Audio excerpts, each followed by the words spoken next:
waħda. Hemm min jgħidlek pereżempju il-bajt iġib il-kolesterol.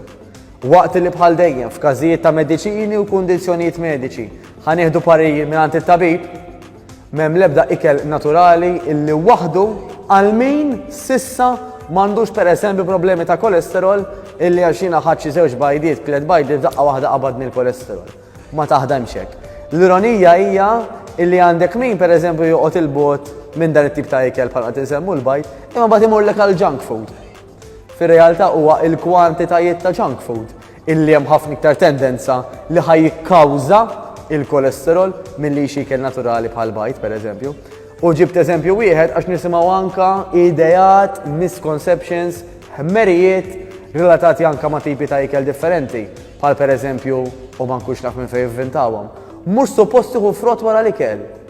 Ma tagħmel l-ebda differenza fi xejn inti kun smajt il-frott pereżempju.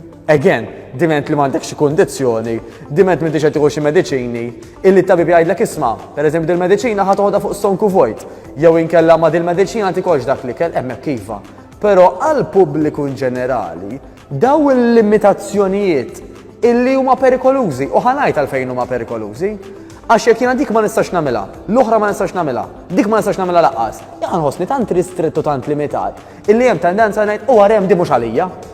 Din sibuha l-aktar, sfortunatament, minn talim antik illi bniedem kien jaħseb jew jemmen illi għandu jiekol bil-fors kull 3 sigħat biex iżomm il-metabolizmu għaddej. Le, il-metabolizmu ma jibqax għaddej skont kemm il-darba niekol, ma ħanerġa' ngħid kollox kemm kilt u xkilt. Dik importanti ħafna.